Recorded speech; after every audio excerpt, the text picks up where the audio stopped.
نحمده ونصلي على رسوله الكريم اما بعد فاعوذ باللہ من الشیطان الرجیم۔ میرے محترم دوستو، موسیٰ علیہ السلام کا ایک واقعہ یاد آ گیا ہے جو کہ میں نے سنا ہے کہ ایک مرتبہ موسیٰ علیہ السلام نے زکوٰۃ کے بارے میں اپنی جو امت تھی ان کو بیان فرمایا کہ لوگوں زکوٰۃ دو، اور اس وقت زکوٰۃ تھی 10%۔ مثال کے طور پر 1,00,000 کے ساتھ 10,000 روپے زکوٰۃ بنتی تھی، جیسا کہ جو آپ نبی کریم صلی اللہ علیہ وسلم پر اللہ پاک نے بہت مہربانی کا معاملہ فرمایا، ہمارے اوپر 1% ہے، یعنی کہ 1,00,000 کے ساتھ 1,000۔ تو موسیٰ علیہ السلام نے واعظ فرمایا اور زکوٰۃ کے بارے میں بیان فرمایا۔ قارون کے خزانے تو بڑے مشہور تھے، قارون کے تو بہت زیادہ خزانے تھے۔ قارون کے خزانے کے بارے میں لکھا جاتا ہے اور سنا ہے کہ پوری ایک جماعت ہوتی تھی، جو پورا ایک قافلہ ہوتا تھا جو صرف قارون کے خزانوں کی چابیاں اٹھا کر چلتا تھا، چابیاں اٹھا کر قارون کے خزانوں کی چلتا تھا۔ تو ایک مرتبہ موسیٰ علیہ السلام نے واعظ فرمایا، بندوں کو اکٹھا کیا، تو ادھر قارون نے ایک عورت کو پکڑا، اس کو پیسے دیے کہ جب موسیٰ علیہ السلام واعظ فرما رہے ہوں گے تو آپ نے ان پر تہمت باندھنی ہے، میں آپ کو اشارہ کروں گا کس وقت باندھنی ہے۔ موسیٰ علیہ السلام نے مجمع لگا لیا، خطاب شروع کر دیا اور زکوٰۃ کے بارے میں بتانے لگے کہ لوگوں، زکوٰۃ تم پر فرض ہے، اللہ تعالیٰ کی طرف سے فرض کی گئی ہے، اور زکوٰۃ اس وقت 10% ہوتی تھی، جیسا کہ میں نے آپ کو بتایا، ابھی تو 1% ہے۔ آپ صلی اللہ علیہ وسلم کی امت پر اللہ پاک نے بہت مہربانیاں کی ہیں، آپ صلی اللہ علیہ وسلم کی برکت سے۔ تو موسیٰ علیہ السلام نے جیسے بات شروع کیا، قارون کھڑا ہو گیا۔ قارون نے کہا کہ اے موسیٰ، مجھے یہ بتاؤ کہ ایک شادی شدہ شخص زنا کرے تو اس کی کیا سزا ہونی چاہیے؟ موسیٰ علیہ السلام نے فرمایا اس کو سنسار کیا جائے، یعنی کہ گڑھا کھود کے اس میں ڈالا جائے اور پتھر مار مار کے اس کو جو ہے نا سنسار کیا جائے۔ تو اگر آپ کریں تو موسیٰ علیہ السلام نے کہا ہے کہ اگر میں کروں تو میرے لیے بھی یہی ہے، حالانکہ پیغمبر جتنے ہیں وہ معصوم ہیں، گناہوں سے پاک ہیں۔ اس نے موسیٰ علیہ السلام پر تہمت باندھی، الزام لگایا، تو قارون کہنے لگا کہ یہ عورت کیا کہہ رہی ہے؟ موسیٰ علیہ السلام نے کہا کیا کہہ رہی ہے؟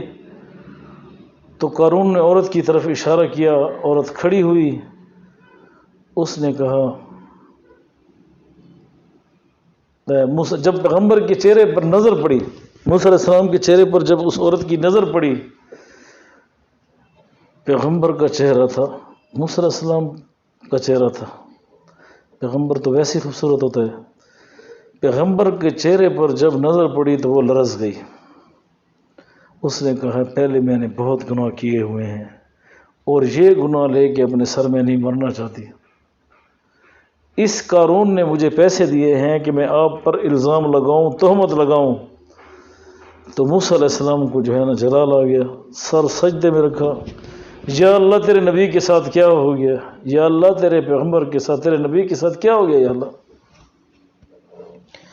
اللہ پاک نے فرمایا اے موسیٰ، سر اٹھا اور یہ زمین میں نے تیرے تابع کر دی ہے، تو اس کو جو حکم کرے گا یہ مانے گی، زمین تیرے تابع ہے۔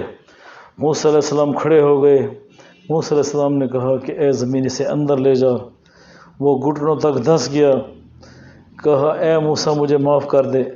موسیٰ علیہ السلام نے کہا اسے اور اندر لے جا، وہ جو ہے نا آدھا چلا گیا، پھر کہا موسیٰ مجھے معاف کر دے، موسیٰ علیہ السلام نے کہا اور چلا جا، حتیٰ کہ وہ سارا کا سارا زمین میں دھس گیا۔ اور میں نے روایات میں سنا ہے کہ قیامت تک قارون اور اس کے خزانے زمین میں دھستے چلے جائیں گے، کیونکہ اللہ پاک کی انہوں نے نافرمانی کی ہے۔ اب جب کہ یہ کام ختم ہو گیا تو اللہ تبارک و تعالیٰ نے موسیٰ علیہ السلام سے فرمایا کہ اے موسیٰ مجھے میری عزت کی قسم، کتنی بار تجھ سے معافیاں مانگتا رہا، کتنی بار معافی مانگتا رہا، میری عزت کی قسم کہ ایک بار مجھ سے معافی مانگتا تو میں اسے معاف کر دیتا، ایک بار مجھ سے معافی مانگتا تو میں اسے معاف کر دیتا۔ اللہ بہت غفور رحیم ہے، مالک ہے، کریم ہے، رحمان ہے، رحیم ہے، اور اللہ ہر وقت انسان کو، اللہ کی رحمت تو انسان کو معاف کرنے کے بہانے ڈھونڈتی ہے۔ ایک مرتبہ موسیٰ علیہ السلام سے کسی نے پوچھا، موسیٰ علیہ السلام نے اللہ تبارک و تعالیٰ سے پوچھا، یا اللہ تیری رحمت کتنی ہے، یا اللہ مجھے یہ بتلا کہ تیری رحمت کتنی ہے۔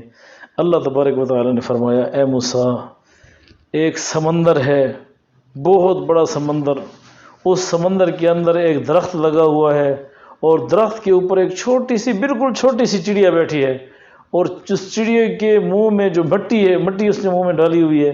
اب چڑیا نے جو منہ میں چونچ میں مٹی پکڑی ہوئی ہے، وہ مٹی جو ہے وہ اس سارے آدم علیہ السلام سے لے کر آخری انسان تک ان کے گناہ ہیں۔ ایسے سمجھ لو مثال کے طور پہ، چڑیا کے منہ میں جو مٹی ہے وہ سارے انسانوں کے گناہ ہیں، آدم علیہ السلام سے لے کر آخر تک، اور جو نیچے ٹھاٹھے مرتا ہوا سمندر ہے وہ میری رحمت ہے۔ اب آپ بتلائیں کہ جب وہ چونچ سے مٹی نکال کر سمندر میں پھینک دے تو سمندر کا کیا بگڑے گا؟ میری رحمت بہت بڑی ہے، بہت بڑی رحمت ہے۔ تو اللہ پاک اپنی رحمت کے صدقے ہمارے گناہوں کو معاف فرمائے اور ہم پر اپنا رحم کا معاملہ فرمائے، آمین ثم آمین۔